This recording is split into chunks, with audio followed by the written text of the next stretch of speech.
Red Bull are currently the dominant force in Formula One, but it wasn't always this way. So how did an energy drink company manage to compete alongside historic car manufacturers and racing teams such as Ferrari, Mercedes, McLaren and Williams? Welcome back to Chef One, where today we're looking at a complete history of Red Bull racing.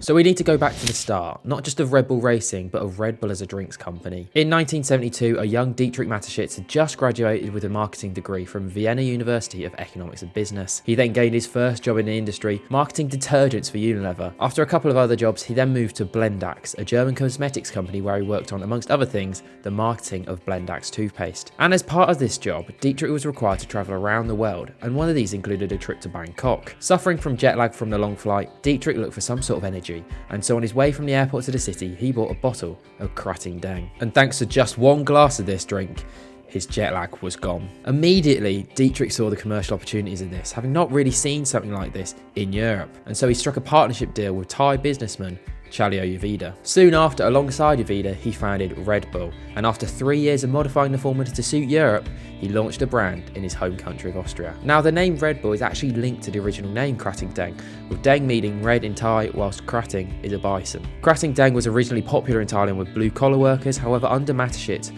Red Bull repositioned themselves as a trendy drink, as it was first introduced at Austrian ski resorts. And in 1994, after success in Austria, Red Bull entered the UK and German markets before hitting shelves in the US in 1996. But why was it such a huge success? Well, in part thanks to its innovative advertising campaigns. Ever since 1992, Red Bull became known for the animated commercials along with the slogan, "Red Bull gives you wings." But they didn't stop there. And this is where we get into Formula One. Dietrich and Red Bull wanted people to associate them with adrenaline, adventure and excitement, and in order to do this, they decided to sponsor extreme sports and events. I mean, whenever you watch, say, rally or skiing or some crazy bike event that you've never heard of, you always see the Red Bull logo.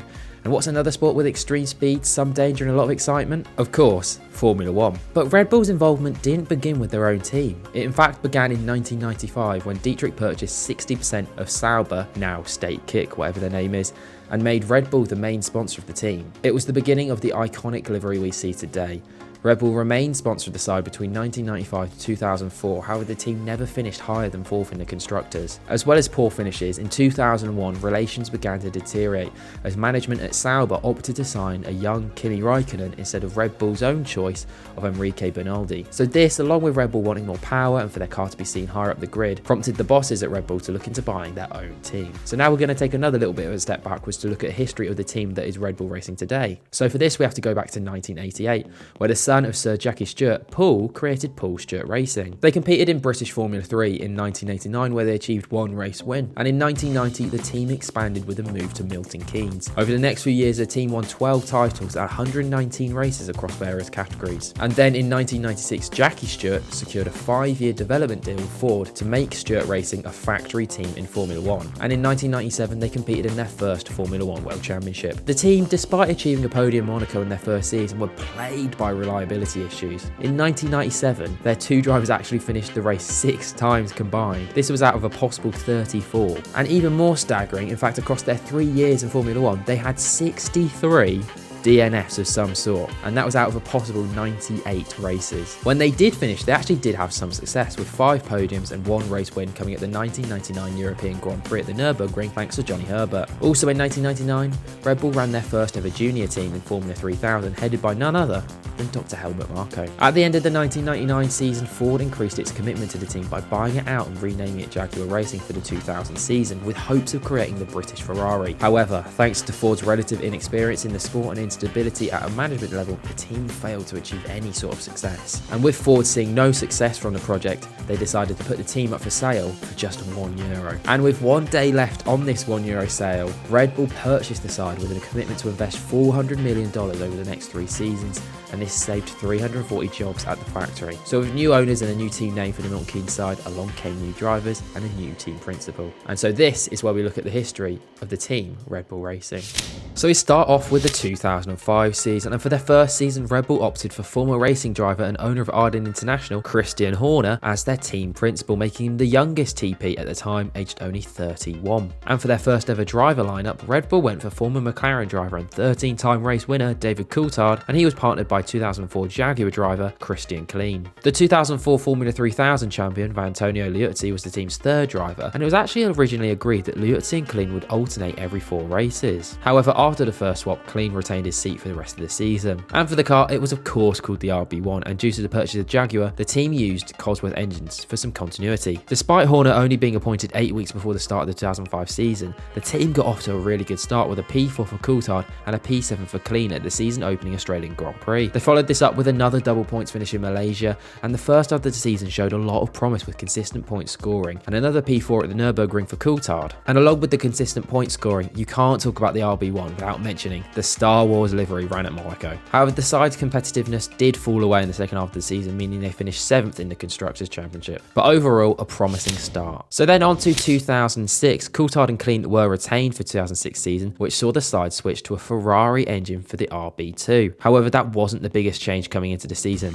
The arrival of Adrian Newey from McLaren definitely was. He obviously didn't have much time to be able to influence the RB2, and as such the car was plagued with cooling and overheating problems and testing, and the season itself was marred with retirements and low finishes, despite some showing genuine pace highlighted by the team's first ever podium at Monaco. Midway through the season, the side announced that Australian Mark Webber would race for the team in 2007, and thus Christian Klein would be dropped. Red Bull did actually offer Klein a Red Bull backed seat in Champ Car, but he refused, which led to Red Bull dropping Klein for the last 3 races of the F1 season. The team finished 7th once again in the Constructors' Championship, but this time a little bit further back. So for 2007 in came Mark Webber, and along with him came the first Newey designed Red Bull chassis, the RB3. They weren't the only 2 changes though, with another engine change for the side. They switched from Ferrari to Renault, with the Ferrari contract going to Toro Rosso. The side were once again marred with reliability issues despite showing pace at times. A strong end to the season included a podium for Webber at the Nürburgring, a 5th place finish for Coulthard, and a near victory for Webber at the Japanese Grand Prix after an incident with Sebastian Vettel.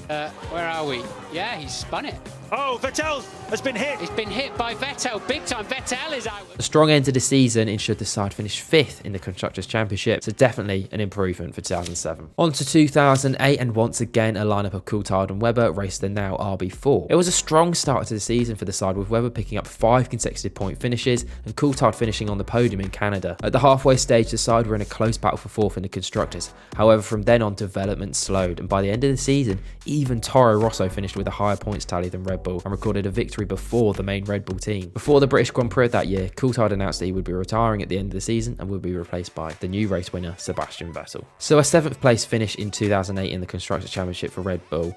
Not too bad, but still improvements needed. And then on to 2009, and 2009 marked a real turning point for Red Bull. New regulations meant that for the first time, Red Bull could catch up to the big boys around them like McLaren and Ferrari, and the RB5 definitely delivered. For the first half of the season, the RB5 was the 2nd quickest car on the grid, and as such, Sebastian Vettel was able to secure the team's first ever pole position at the Chinese Grand Prix before giving the team their first ever win the next day. Further victories for Vettel at the British Grand Prix, Japanese Grand Prix and Abu Dhabi Grand Prix meant Vettel was able to take the Drivers' Championship down to the penultimate race of the season against Braun's Jenson Button, whilst Webber claimed his first victories at the German Grand Prix and Brazilian Grand Prix. Red Bull arguably had the quickest car at the second half of the season, but it wasn't enough to overcome Braun's dominance that year, and therefore Red Bull finished the season 2nd in the Constructors, but it was a sign of what was to come. Red Bull kept Webber and Vettel for 2010 and started strong with pole at Bahrain for Vettel, and he led the race until lap 33 when he had to pit for an issue and meant he finished the season opener 4th. Vettel claimed pole for a 2nd week running in Australia, but another technical issue forced him out the race. Luck finally went their way with a 1-2 in Malaysia, but more issues plagued Vettel as the season went on, whilst Webber won in Spain and Monaco. It was a topsy-turvy season, but it went down to the last race decided between 4 cars: Vettel, Alonso, Webber and Hamilton. Vettel was 15 points behind Alonso heading into it, and so he needed a miracle, whilst Webber was just 8 points back from the Spaniard. Vettel qualified on pole whilst Alonso was 3rd and Webber 6th. Seb had a comfortable race and won, but was reliant on those behind him if he wanted to win the World Drivers' Championship. Alonso had a poor start and dropped positions, and so he and Webber pitted early to try and gain an advantage. However, this didn't work as they found battling through the field tougher than expected. Alonso was frustrated by Vitaly Petrov throughout and came home 7th. This, along with Webber finishing 8th, meant Vettel was world champion. As well as this, Red Bull claimed their first ever Constructors' Championship.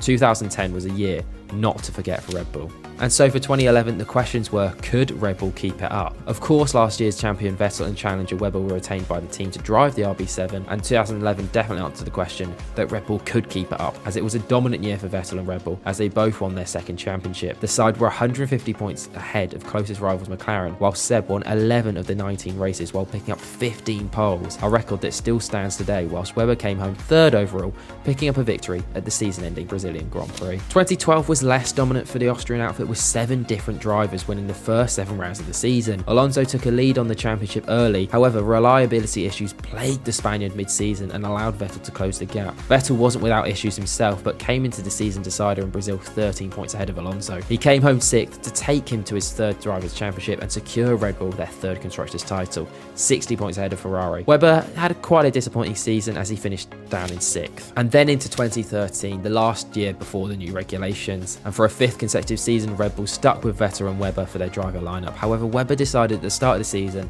it would be his last in the sport. In the 2nd race of the season, Vettel won the Malaysian Grand Prix, but in controversial circumstances. This was after Vettel infamously disobeyed team orders not to fight Webber for the lead of the race. He did and took the lead before coming home for victory. Webber was absolutely furious and made his feelings known in the cool-down room. Either way, Vettel then went on to win 10 of the last 11 races of the season to claim a 4th Drivers' Championship in a row, whilst Webber came home 3rd to help Red Bull Racing claim their 4th Constructors' Championship. 2014 marked the start of a new era for Formula 1 and Red Bull. The introduction of the hybrid V6 engines, along with Toro Rosso's Daniel Ricciardo coming in for Mark Webber, led to a transitional year for the side. After being the dominant force for 4 years, Red Bull struggled to adapt to the new regulations as quickly as Mercedes, with their main downfall being the Renault engine. As soon as we saw pre-season testing, it became clear that the engine wasn't just unreliable, but also lower on power than the likes of Ferrari and Mercedes. In Ricciardo's first race with the side at Melbourne, he out-qualified Vettel before claiming what could have been a P2 before being disqualified post-race for overuse of fuel. Ricciardo continued to consistently beat Vettel throughout the season and claimed his first podium at the Spanish Grand Prix. Daniel then went on to claim his maiden victory at the Canadian Grand Prix before adding 2 more victories at the Hungarian and Belgian Grand Prix. And then at the Japanese Grand Prix, Vettel announced he would be leaving at the end of the season to join Ferrari. The team finished the year 2nd with 405 points.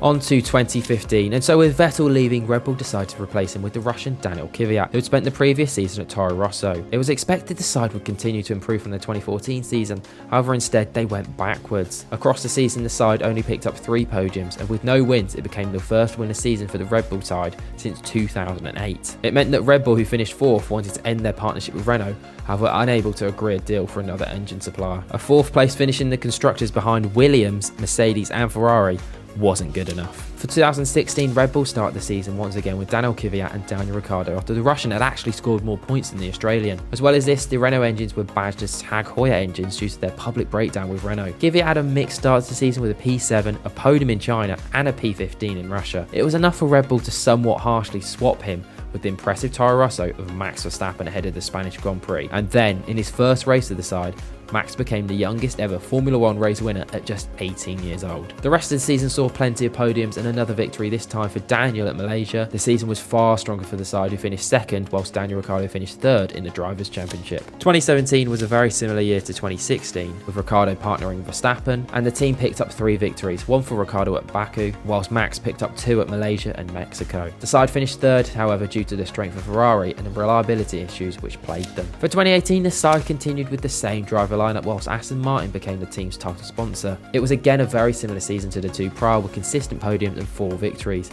2 for Daniel including a famous Monaco victory and 2 for Max. Reliability was once again a major issue, with a double DNF at Bahrain and Ricciardo having 7 retirements across the season, whilst tensions grew between the drivers with a crash at Baku. Off the track, Ricciardo announced he would be joining Renault for the next season, whilst Red Bull announced they would switch to Honda for their engines after seeing how they did in the Toro Rosso that year. On to 2019, and with Ricciardo leaving Renault, Red Bull chose to replace him with Toro Rosso driver Pierre Gasly. Max had a strong season and was able to pick up 3 victories, however Gasly struggled, and after just 12 races was replaced by Toro Rosso rookie Alex Albon for the rest of the season. Albon did quite well, but not well enough to beat Ferrari to 2nd place in the constructors. It wasn't an amazing season, but definitely encouraging considering it was their first with Honda. So onto the lockdown year of 2020, and after a decent end to the season, Albon was retained for 2020 alongside Verstappen. Max, of course, once again impressed with 2 wins and 11 podiums. Albon, on the other hand, struggled in a similar manner to how Gasly did the year before. He was able to pick up his first of 2 podiums though at the Tuscan Grand Prix. Red Bull finished the year second in the constructors. So for 2021, Alex Albon was not retained, with Sergio Perez coming in from Racing Point to replace him. 2021 marked another big improvement for Red Bull as they were able to compete with Mercedes all season long. Max picked up 10 victories across the season as he fought with Lewis Hamilton for the Drivers' Championship, whilst Perez picked up a win at Baku. The title fight for both constructors and drivers went down to the final race. Red Bull didn't do enough to win the constructors, but a crazy last lap led to Max Verstappen winning the 2021 World Drivers' Championship, Red Bull's first since 2013. It was obviously controversial and we won't go into whether it was right or wrong, but either way, it was an excellent season for Max and Red Bull. And then we have a look at the last couple of years, 2022 and 2023, arguably the 2 most dominant seasons in F1 history, with Max picking up another couple of World Drivers' Championships and Red Bull picking up their first Constructor Championship since 2013. And so there we go, that's the entire history of Red Bull racing in Formula 1. We'll have a little brief look at some talking points for the future. I think obviously the engine regulations coming in 2026 are going to be really crucial for the future of Red Bull in Formula 1. Will they get them right? How would they cope being a works team? Obviously the end of the Honda relationship at the end of 2025 and the partnership with Ford. And then there's questions over the team principal. Obviously very serious allegations have made. What's going to happen in that regard? If he leaves, what happens? Obviously Helmut Marko isn't getting any younger. He will probably leave at some point. And Max Verstappen, we don't know what's going to happen there. He obviously seems happy, but anything could change in a moment. But what are your thoughts on Red Bull Racing? Do you like them? Are you a fan? And what do you think their future holds for them? Let me know in the comments down below. And thank you for watching. Be sure to subscribe to Chef One.